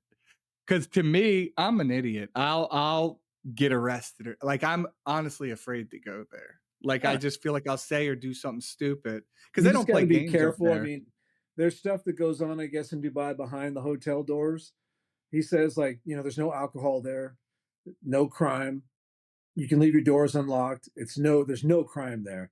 But I've they, seen the videos. They leave like they'll leave their wallet and everything on top of their car. They'll go in, nobody's going to touch it. Yeah, well, there's not going to be any crime if you're scared you're going to get your hand or your head cut off. that's right. It's no joke. I mean, the Emiratis that live there, there's a group of Emiratis that are there, he said. And he said they kind of run the show. And then there's a lot of immigrant workers there that work the businesses. And then there's business owners like Mark. And um, he said he really likes it, but it's kind of it's a manufactured environment, right? So it's like, Explain this so people who are not familiar with Dubai what that means, manufactured environment. well, it was a desert, and now it's all built up with buildings and high rises and That palm nobody trees. lives in. Right. So it's a very city manufactured city environment, and it's great for what it is. It's great for what it Yeah, is. There's the Emiratis sleep on a bed of money there. I know. It's better than just a raw desert, right? It is. There's a lot of hoops you got to jump through to start. A clinic there. But he finally got it open, and he has clients that want him to go there and work on him. So he And gets I bet they're willing to pay a lot of money too. they pay a premium for sure. But there's costs involved for traveling, right? You got your hotel, you've got your flights, and you've got all this stuff. So it costs a lot of money, and you know, rightly so. If he can charge it and they're willing to pay it, in my opinion, again, I think the work is worth it. It's an Yeah. investment. It's an investment. You guys will go out and pay 20 G's for a hair transplant and it doesn't work out. Then they're crying about trying to pay, a grand a session or whatever it costs to get SMP. They're trying to Yeah. negotiate with you on that. It's like, come on, man. I don't like those. I don't like when that happens. It happens though, right? Yeah, oh yeah, oh yeah, People oh yeah. price shop, and there's guys out there that'll do it for less. I had a guy come out. What's today? Last week, he drove out here from West Texas, and there's a local lady where he lives that was willing to do all 3 sessions for $1,200. She she any He, good? Yeah, he showed me a photo, and he was like, "I definitely didn't want that," and I I said, get it. "Okay." And so, our prices are 1,200 a session Yeah, here. And so I told him what the prices were, and he didn't fuss about it. He just said, okay.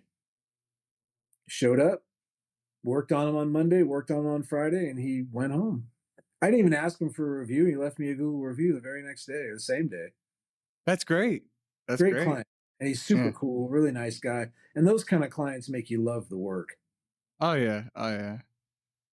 Most of my people that I have, I get along with. Occasionally, I get a pain in the ass person, It's, and sometimes, and I don't like turning people down, but I've been doing that because I don't want the headache. I don't You know, think I you don't. should take every client. I mean, No, if you find a no. client that's not a match, not a fit, I had a guy message me on Instagram. He's like, "What do I do in 5 years when this turns blue or green?" And I'm like, "Okay." So I was being super polite. I'm like, "It's not going to do that. It's going to lighten off. It's going to do this and this and this." He goes, "Well, what if I go on a camping trip with 12 guys and I forget my razor?" He goes, "And my gray hairs are showing on the side." He goes, "That's slavery." I was just like, "You're what?" And I just responded. I said, "Look, you're already a slave to being bald. Right? That's slavery, right? Yeah, So, I yeah. mean, so you have to cut your hair every 2 to 3 days. He's saying that repetitively cutting your hair is like slavery? Is Yeah, that what he's saying? right. So, and I'm just like, "Okay." And he goes Yeah, and should have said, "Been a smart ass, put on a he didn't hat." like my response, and he comes back and goes, bad word travels fast." And I go, "Look, you asked me a question. I answered your question. You came back to me with a story about camping with 12 guys. I didn't say anything about that. I just answered your question. Is there anything else I can do to help you?" He goes, "No, thanks." And I'm Whatever. like, That "That's fuck cool, it. man. Whatever. Yeah. It's cool in the gang, man. You want to say a bunch of stuff." And I don't know if he was just nervous or if he was just, I don't know what he was, but he just came across as really rude. And so If he came back to me and said, "Hey, Johnny, I really want you to do my work," I'd tell him no. I'd say no, no, thank you, not interested. Double the price now. No, I wouldn't do it for 5 grand a session, dude. I There's no amount of money a client like that can throw at me that I'll take if I don't want to work with them. know. It's just not I worth know it. the feeling. I Because know you'll the do a feeling. guy like, something like that, and the guy will come back and say, "I want my money back," or who knows. But Yeah, no, no, why no. even deal with that? That's what's the point in us working for ourselves if we can't select the clients that we want to work with, and decline the clients that we choose not to work with. Yeah, Yeah, and that's part of being a business owner. There's I think nothing it wrong is. with that. Yeah. Yeah, that's why we accept all the risk, Right. Exactly. you And that's know? the thing a lot of people don't understand is, oh, you work for yourself. It's great. You make your own out. No, no. I have all the risk, all the cost. I have to Right, incur everything, all the hidden things. Everything in this place costs money, from yeah. this paper clip to everything. It just What's up, SMP world? It's Chris with the Blends Protein. A lot of people are switching over to our products. The most realistic results are being put out using Blends products. These products were made for artists by artists. We want to make you a believer. Here's 20% off your first purchase. Use Dattie podcast. Blends for the most natural results in the world. So what, so you're with Bishop. What, is there, anything else you wanna say, or how do you wanna wrap that up? with Bishop or Yeah, I mean, so you or in use all general. Bishop products, right? You don't use anything else? Yeah, I mean, I use like I got my little cart here, Okay. so I use the Hustle Butter to wash the scalp, right?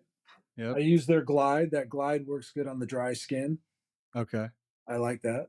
Um, just started using that, by the way, and it actually really helps on guys with dry skin or you know Yeah. not great skin. I'll use this for anti-redness. It's Hey, okay. people, he's showing you what people rebottle. So this is what people, they'll take this and that's Vasocaine. That's what I use. And so what they do is they'll rebottle that and they'll just put a different name tag on. So if you buy what John is showing you, you'll save a lot of money. Now I tell You'd be you, surprised how many people don't know about that. this is what Mark made for me. So we have you ever heard of a product called Cosmic? No. It's really strong. And so what Mark does is he made these 4 little lines on here, right? Mhm. 1/4 with Cosmic, the rest with water. I think this is the Distilled best. water. Yeah, no, I think he just used tap water. Okay. And it's the best mix I think I've used so far. It For doesn't redness. overdo it. Yeah. I mean, that's what he uses, a 25% Cosmic mix. Works great. Um, this works really good. I don't know if you ever use this. What is that? Bishop ink. No, what is that? Ink So foliation. you get a guy that's got, or their skin's not exfoliated. You spray that on there, rub it in, all the dead skin just comes right off. No, I don't use that. I'll tell you what I do. So there's a guy in San Diego, and I'm having a brain fart on his name. He's a really talented artist. Um, I saw him using dollar store sponges. You ever seen this? I saw that guy. I was like, that's genius. Buy a pack for like 8 of them for $1.25, and you just use the green side.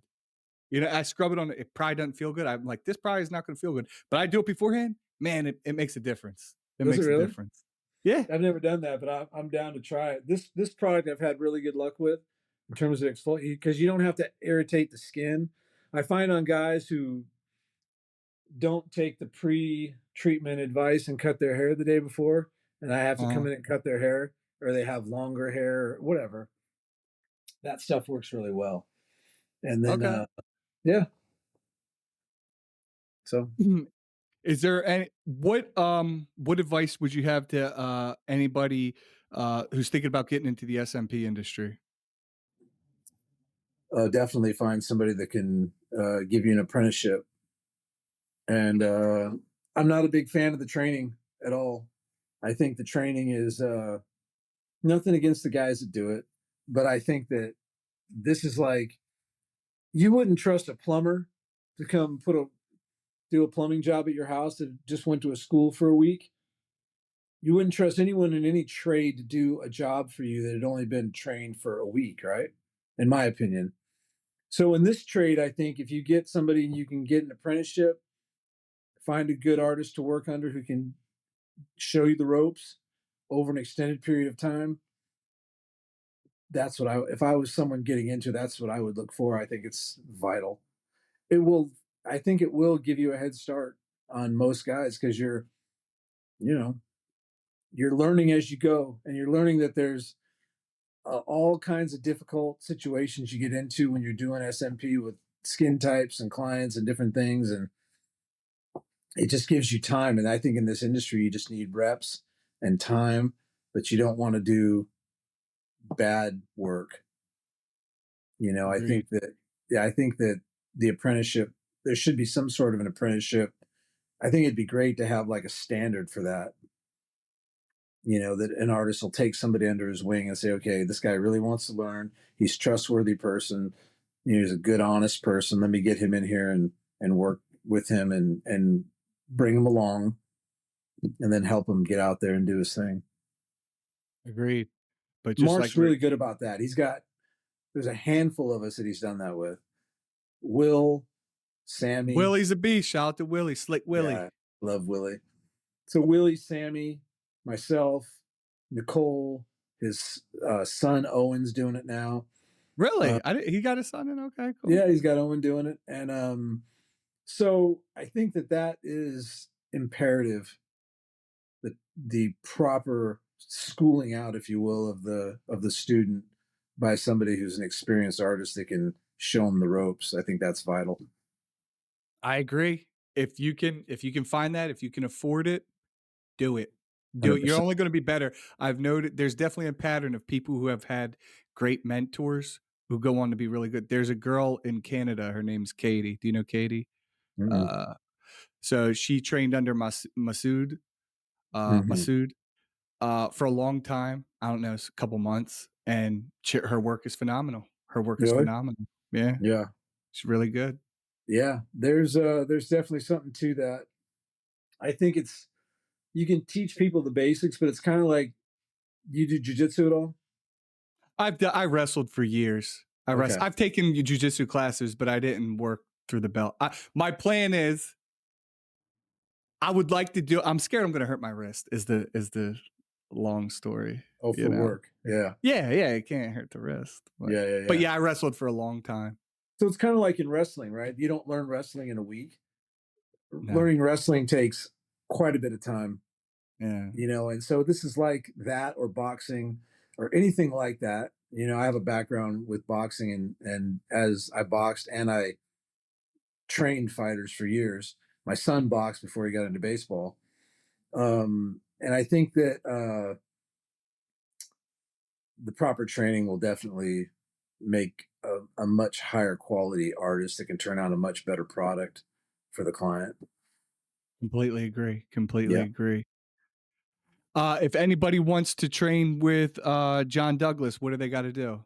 Call you, text you, They DM can you? text and we can talk, but I mean, it's just one of those things, man. It's a real selective process, and You're you not know, taking on anybody, and it's okay.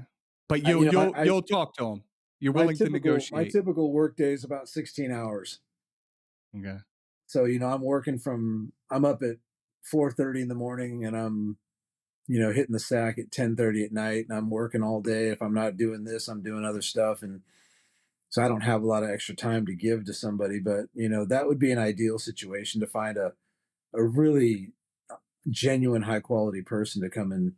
Eventually I'm going to retire from this and to take this over, that'd be nice. That'd be great. Yeah. Yeah. Because Have I'm not, somebody you so you're talking about you looking for like if somebody wants to train with you, train under you and maybe eventually, I guess, work at your shop and then eventually take over. yeah. I Yeah. mean, I think maybe 5 more years for me and I'm gonna hit the bricks Your kids and have no interest? The girls? no, my girls both married, both have good husbands. They live in Texas. My son got out of baseball, went and got his CDL. He's driving truck out in Arizona, and he's making good money doing that. Okay. He's making really good money doing that, and I think he could do it. I think he'd actually be really good at it. But right now, he's doing his thing out there, and I'm hoping he moves to Tennessee later this year. That's the hope. So he can be closer to us. But no plans for the kids. But the right individual, I think, it'd be nice to have someone like that and kind of hand this off to them because it's a great brand. It's got a great reputation. This brand here, and the Creative Scalps brand has a great rep. And I uh, agree. I mean, this is a very rare opportunity. I mean, yeah, to, I it, to think for that someone to find this and come over there. Yeah. yeah, I think it'd be nice to have somebody like that. But again, I don't have a ton of extra time right now to do it. But I'm eventually going to phase out of my other work where I'll be not doing that other stuff that it's pretty demanding on my schedule, and then I've got my farm and I've got this, and so I It's a want to lot of get. work. I mean, even just doing the yard work is I've got tedious. I've got 60 acres. I've got 20 acres of pasture that this year I'm going to have cattle on, and I'm prepping the property for that. Good You for know, you, man. yeah, I've got that program. Eventually, my retiring program is going to be. I'm going to be running cattle on leased land here in Alabama and maybe in Missouri, something like that, where I'm going to get my farm I have now is the pilot program for that. I'm getting all my infrastructure, my grass is in place, my fencing's in process. Once I get all that situated, when I phase out of my other business and I phase out of this, I'll go on to do that. And I'll just be raising cattle and a very particular type of cattle that's been bred for this climate here in Alabama. The guy that started the group, remember the group Alabama, the rock band? Of course. So the Yeah. guy that ran that group, Teddy Gentry, developed a cow. It's a crossbreed, and it's called the South Pole cow. And that cow is suited for this environment here in Alabama, the heat, the humidity.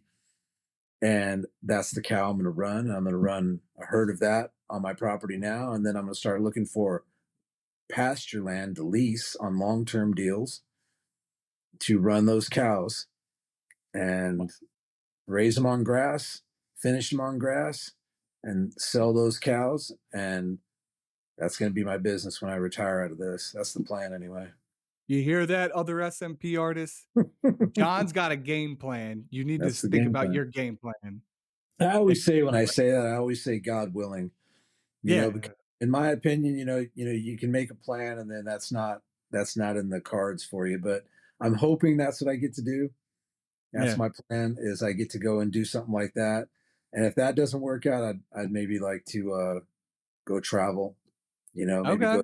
go to Italy, go to Portugal, do some stuff like that and go something like that. I think that'd be kind of a cool life to have as well. Oh yeah. I have several plans as well for What whatever are I you gonna wanted to. what do you want to do? Many things. One of them, I'd love to just I'd love to be a professional YouTuber, make money on YouTube, just make videos. Oh, you'd be phenomenal at it. Yeah. I think You you know what gotta I really I'll tell you this, because hopefully I can get the video out before this goes out to everybody. But what I really want to do, I want to create a video and pitch it to Netflix on why they have a Netflix show about everything, but not SMP. So I want Netflix. I did SMP on a guy who has a documentary on Netflix, so I got contacts so I can, and I want them to hire me if they got to send out a co-host or something, and I want to travel around to different. I want to come to your studio and just record and just film like a documentary about SMP and people struggling with hair loss. it's such a new industry. I think someone like you could make something like that happen for sure. You know what I mean? Like, cause they have it for, they got fishing, they got everything. They don't What have about SMP what though. what about podcasting? I mean, I think that don't you think that's such an open space for growth? I mean, I think that's you could Yeah. Oh, podcast. I'll continue to podcast for I mean, sure. you could podcast about anything, Joey, and probably make it work. I, ideally, I would like to just interview small business owners locally and then bigger, you know? That's kinda why I started this. I obviously the SMP stuff, but I liked talking to business owners. What I found doing scalp micropigmentation is that everybody has a story. Some people's story is more interesting than others, but everybody does have a story, Sure. Sure. you know? When you spend Yeah. 4 hours alone with someone, and I talk about a lot of stuff, you know, you learn a lot about Yeah. people, Almost and, like a part-time psychologist, huh? yeah, for sure, for sure. Do you feel that way? First session, you get guys, they're super nervous and they're really chatty. Yeah, I'm, I'm more introverted type of personality. I'm just more about getting to work and getting my work done and focusing on my work. And, a lot of guys will just, they're real chatty. yeah. And I'm not my brother's the chatty one, not me. He's the guy that loves he loves talking. He loves, the more he talks to people, the more energized he gets. I think he's more like you, more of an Okay. extrovert. Yeah. And I'm the youngest one. I was always the behind the scenes kind of guy. I kind of like that realm of being behind the scenes and just getting the work done. Yeah. um, Let your work speak for itself kinda Sort of, thing. but Yeah. that doesn't help you when you're trying to promote a brand. You've Yeah. got to either you're going to be good at that, or you better hire somebody that's good at it. Yeah. Well, it kinda remind what you said. You know, Shrijit in India, he doesn't talk. He said I blew my mind. He was like, "I tell him we're no more talking." And he does the procedure in silence, doesn't even listen to music. I Really? was like, "Really?" He was like, "Yup, No music? nothing." No, He nothing. he he doesn't want it. He says it's a distraction. He forwards all his calls to his wife, you know? Honestly? Really? Yeah, yeah, yeah. Shujit and shout out to Shujit in India. Yeah, the dude's focused and he's killing it in India. And I was telling him, man, I was like, you know how much money he could make? There's so many fucking people in India. Like he just needs to really get himself out there more. He's It's a too huge behind the market, scenes. isn't it? Such a big Yeah, market. yeah. Untapped. Even Bishop should be selling there. Why are they not? You know what I mean? There's so I many don't know, fucking bro. people. I mean, Bishop is a big brand in the tattoo realm. Yeah, Huge. true. Franco is he's big in that realm, and he's doing the SMP stuff now. And the machines he makes are phenomenal. Do you have one of these machines? I do. Dave Hoffer sent me one. What do you think? They're good. They're good. Like, love? What's your take on? I uh I like being able to use different needles is my thing. I like to be able to use different needles. Um I is know, really what it what's comes his down name to. in New York? What's his name? Scalp Solutions. Dave Santiago. I noticed he was using the Bishop machine with another cartridge, and I sent him a message and asked him about it. He hasn't responded yet, but Yeah. I mean, it does work. It's just the needle doesn't come fully extended. You're not getting a 4 mil, you're not getting a full extension. I like when I do it, I work fully extended needle. I don't use a short needle. yeah. That's And just you how don't I like do the it. Bishop cartridges? No, their needles are good. It's just you have to use the Bishop machine if you want to use the Bishop cartridges. Yeah. I Yeah. like I like a lot. So for different people, I love the Jade needles. Shout out to Jade. Um, I love the FYT needles too. And I even like True Follicle, and that's not even a sponsor. The True Follicle needle's great. People are sleeping on the 2RL. It's smaller, it's great for blending, and it's great for the front hairline. Really? Nobody else has it too. So all the needles are like this, right? There's two, there are Yeah. three that come Uh-huh. together. He has Yeah. two. Hmm. You should try. You should get a box. I don't have a different machine. I bought a bunch of machines, and I literally sent all those machines back home with Mark, and he sold them all for me. Good He for you. did. He sold them all. I'm like, I'm not using them. They're in my drawer. I've probably got 3 of the old Bishop wands in my drawer in my box that just sit in there. I've never used them. Well, you got him as backup, right? In case the battery dies or I bought something. them when I first got into the business, and they didn't have this machine hadn't come out yet with this My battery machine, configuration. my machine is $250. Get out of here. The machine you use is probably 1200, 800, something like that, right? I don't even remember what I paid for it, but I didn't see a difference. I'm gonna piss some people off. I don't see a difference between the $1,200 machine and the $250 machine. I'm sorry. Never used. I've used. What's the other machine that I know the I'm, guys at Scalp Micro USA use? What is that machine? It's a nice machine. they use a Bishop. They use Bishop. No, prior to that they didn't. They used something else. They used God the hell's the brand? This is the mast. Okay. Okay. I've seen those before. Yeah, this is Dragon Hawk. They're really big in tattooing, but they made the wireless, so this is what I Yeah. use. This battery will last me 8 hours without a charge. Seriously? I'm dead serious. It's a beast. This thing is a fucking beast. Yes, it's Chinese, but who cares? Or Japanese, one of them. But it's great machine. No issues. No No issues. issues. 250 At bucks. $250 on Amazon. Sometimes you can get it for 180, depending on the day. Yeah, that's good. You ever give Man, recommendations to your clients for how they cut their hair or what they cut their hair with? yeah, I use the wall clippers. I use the walls, the wireless ones. Okay. I like to use a little bit of stubble. I think it blends better. I don't like it when they shave it completely with a razor on the side. I used the pit bull. Mark turned me on to that pit bull shaver. It does cut really, really close, but The problem with the pit bull is it is good, but if you're not cutting your hair every 6 hours, it's like if you get a little bit of growth, you're like 10 minutes doing this. You know what I'm talking about? so the trick to it that I found is take a shower, wash your head, get out of the shower, head still wet, put soap on it, and use the pit bull with soap. I love it. I think it's the Okay. best thing. Pit bull I with think soap. Okay. well, I have coarse hair, so my hair in here where it blends into my SMP trimmers really irritate that part of my hair right here for whatever reason. Okay. It's real curly right there. It's just coarse and Okay. gnarly right there, And so the pit bull just seems to work really, really well for me. Your SMP looks great, FYI. It really does look Yeah, good. looks okay. What do you think? Yeah, I think it The, matches perfect. I think the it looks guy that good. did it's okay. He's all right. Yeah, yeah.